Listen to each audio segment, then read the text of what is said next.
Yes, everybody, and welcome back to TarHeelIllustrated.com for another edition of our Daily Drop podcast series. I'm Jacob Turner. Joining me, as he always does, our very own publisher, Andrew Jones. And AJ, we're here to discuss the European market kind of essentially being open for the Tar Heels now. This is, for Carolina fans who've been around for a while. You remember Dean Smith dipping into the European market on multiple occasions. Not so much. We were talking off camera trying to remember, did Roy ever have a European player? We were sitting here. We didn't go Google search or anything, but I can't remember one in his tenure that he had. Correct us in the comments if there's someone, obscure maybe we're missing that was on a roster or something like that. And then, Hubert Davis, a guy that I guess you could kind of count James Okonkwo a year ago with Great Britain and England citizenship. But again, the European market has been something that Carolina hasn't really dipped into very much, if at all, since that Dean Smith era. And we talked about it in another podcast or drop before, AJ, but I think you look at the current state of the NBA. Carolina needs more players in the NBA. There's no doubt about it. That list has dwindled dramatically over the last few years. And for a program like North Carolina, that's absolutely unacceptable. But the NBA has been so shaped by the European game that for me, especially a program like North Carolina with that laundry that it has, Carolina is known overseas. It seems to me that with the talent that's over there and how that translates to the game that the NBA has now, it is a no-brainer to dip more into that market. So let's talk first about why we're doing this drop.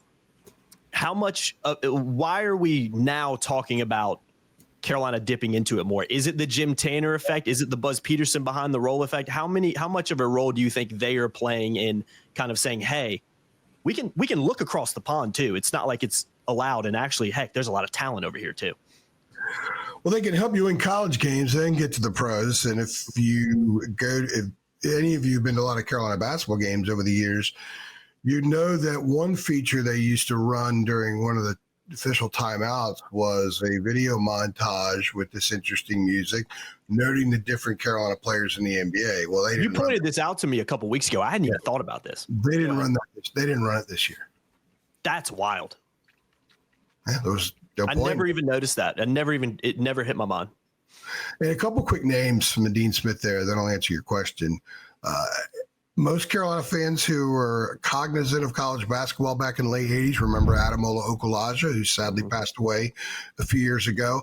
Vasco Evtimov, whose brother Ilian was on some really good NC State teams. I covered Ilian. He was great. Covered a great guy. Vasco, they used to go back and forth about Carolina State. Vasco had some issues at Carolina where he was suspended for games because he participated in something back in Bulgaria.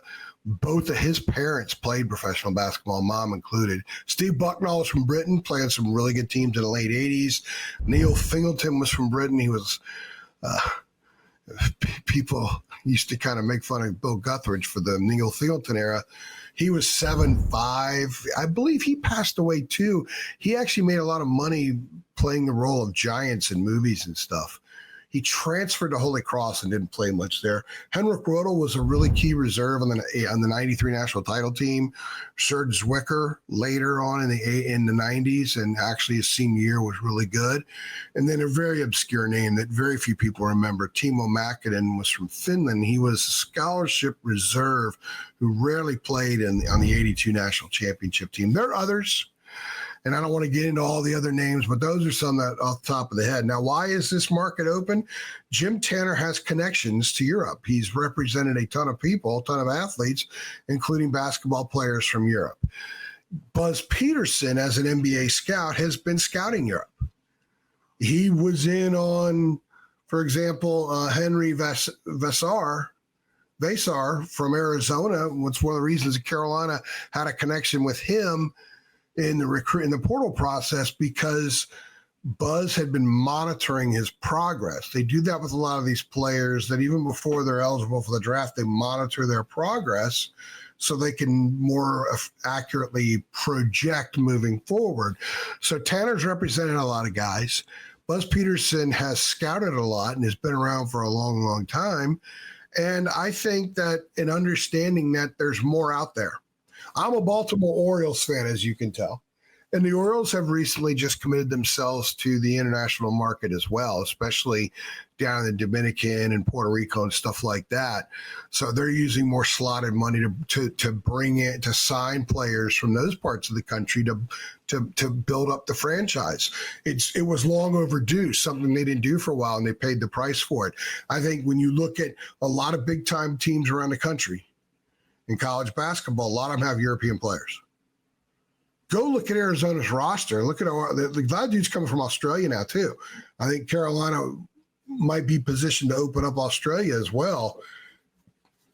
If they can help you win, bring them in. If they can get to the NBA and make you look good, and you could bring back that montage during one of the official timeouts with NBA players.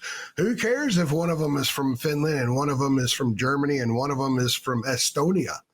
Mm-hmm. You need NBA players. You need to win college games. And if these guys can help you, bring them in. I think the commitment is now there to do that.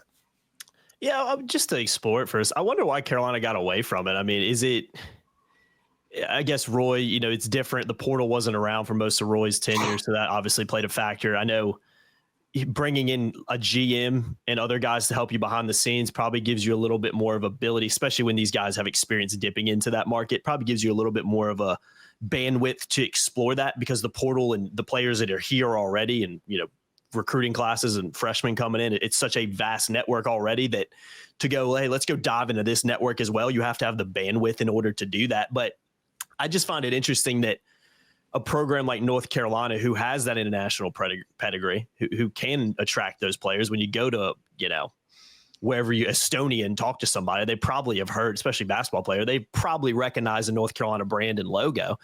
It's just a little bit weird to me that Carolina hasn't dipped into that market more often, over the last, you could say the last 5 years under Hubert, heck, the last 20 years. Going back to, when Roy took over. So what do you think that is? Why did Carolina get away from that, you think? Any ideas? I don't know. I'm not going to hold you to it. It's just an opinion. No, I can suppose here. I'm trying to run through the Kansas rosters in my head when Roy was there. I don't think Roy recruited Europe when he was at Kansas either. No. I just when you're North Carolina and you're Kentucky and you're Kansas and you're Duke, you don't really need to go to the other markets, right? Yeah. They were able to get the pick of the litter, so to speak. Now it's different, especially with NIL. And you might be able to get a European guy for less than you would an American with the same skill set. You never know. So I just think expanding your pool. The game has changed. It's not as much about the pedigree of the program as it is about the check. So we've seen, why has the SEC done so well? Because they have a lot of money and they've hired great coaches. The SEC coaches, by and large, are so much better, respected and better, period, than ACC coaches. So who are they going to play for? European kids, some will come over here and just want an opportunity to play anywhere in the States. You see a lot of European players on mid-majors and below. But the really good ones that could play at the high major level, I think you might start seeing more of it simply because of NIL, simply because if you're going to go get a guy for 1 year, a lot of the European players have tremendous experience. I guess Elliot, by the way, Cadeau has Swedish citizenship and played for the Swedish national team, but you talk to him or his mom, you would never think, he's an American. He's West Orange, New Jersey, but he did have Swedish citizenship, so I guess we can include him. And he played on the Swedish national team. But his play on the Swedish national team was one of the things that was appealing about him and intriguing because of that experience. So a lot of these guys have been playing with older players. They tend to be more mature. They're away from home, so they kind of have to be more mature. And they're very, very coachable. Because if you watch the way they play, their games are not predicated just on out-athleting you. Their games are predicated on out-skilling you and outsmarting you. So that a lot of them have been very well coached since early ages, and they're very open to coaching. So Carolina opening up this market, I think, is a big deal. It doesn't mean they're going to bring in a bunch of guys from Europe or Australia or wherever. But the fact that market is open and that's available to them now, and it has people leading the march into that market that know it really well and have a lot of phone numbers in the Rolodex they could pick up and call about certain players. I think that is a massive positive for North Carolina moving forward. Yeah, and it also doesn't mean if Carolina goes and gets a handful of European guys over the next few seasons that they're all going to be, massive success stories and whatnot, or be there for a long time. It's the same thing you kind of deal with here where, yeah, you can recruit and try to develop, or not develop, but try to analyze talent and if they can make a difference. But it's not just, oh yeah, we're dipping into Europe now, so we're going to get a bunch of studs that are going to come in and, produce big time. Same thing as you're dealing with in the recruiting world forever and now in the transfer portal too. You just don't really know until they get on campus and start playing basketball for you. So yeah, man, but I think it's a good thing. I think overall it's a positive for North Carolina. I think this is what you want to be hearing. And maybe in a few years, like you said, Age, we'll have that video board at one of the games, and they'll bring back the NBA commercial, and you'll see a couple of European guys on there. I mean, again, that's just the way the NBA game's going. A ton of foreign people in that league, man. A ton. I think for fans, this will be exciting too, because I think the European players in the NBA help make the game more interesting at that level.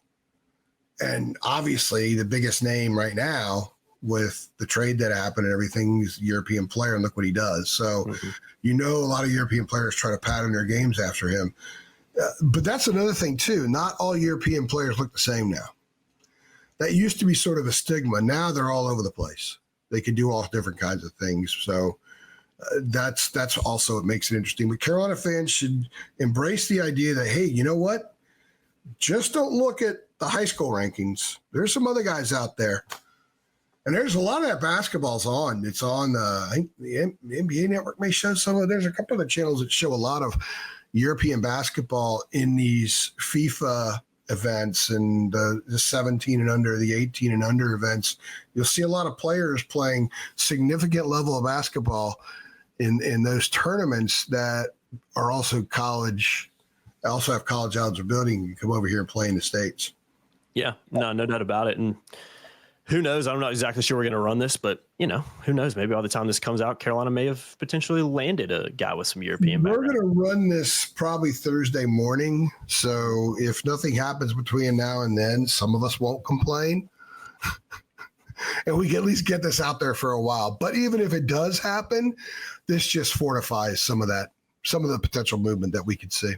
Exactly. And AJ, I'll end with this. If you're a premium subscriber at TarHeelIllustrated.com, just $8.33 a month, you would know exactly the player and what's going on behind the scenes that I'm talking about right now or just alluded to. So that's another reason you should be over it. In the depth of it. Exactly. Not just process. Yeah, not everybody kind of knows, I'm sure, who I'm referring to, but you would know what's kind of going on behind the scenes and maybe what's going on into that decision. If you're, again, a premium subscriber, links in the description below. We're going to be giving out some free subscriptions to TarHeelIllustrated.com. Follow us on Twitter. Like our Facebook page and subscribe below. Once we hit a few more milestones, we're going to be giving out some more. We've already given out some for everybody that liked our Facebook page. We got over that 12K milestone relatively quickly, and now we're on the race for 20K on YouTube and 40,000 on Twitter. I think we're going to hit YouTube soon. I mean, again, who knows? I keep saying it. By the time this comes out, we might already be over that because we are getting very, very close. So big thank you to everybody. And if we hit 15 on Facebook by the end of April, I'm going to give away some more. Ooh, okay. I don't even know if I knew that. I think this is I changed the write-up underneath some of our podcasts, so it's in there. Pushing the needle a little bit. I like it. We hit 12K so fast. We didn't have a choice but to, really, man. Look, I want to give it away, and I want people to be a part of what we're doing. So it's worth it to give it away and to reward people and say thank you, and to incentivize people to be a part of what we're doing.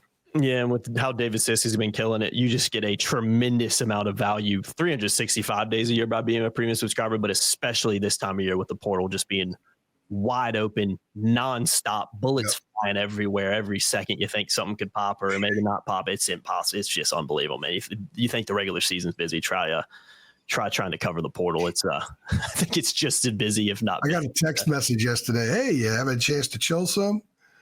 So I don't know what that word means. My response was 2 words, and the second word was off. So.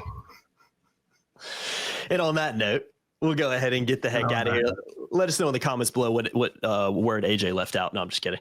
Let us know in the comments below what you think about Carolina dipping into the European market. We love to know your opinion. Are you excited about that potential? Do you think Carolina can find some, kind of great value over there by doing so? And yeah, we just want to hear your opinions on all these videos. So get involved in the comments below. Like, share, subscribe, hit the notification bell too, so every single time we upload. So if Carolina does get a transfer commit, we get a video straight up, you'll be notified as soon as it happens. And again, that serves a lot of a purpose this time of year. So appreciate it, guys. See y'all next time. Thanks.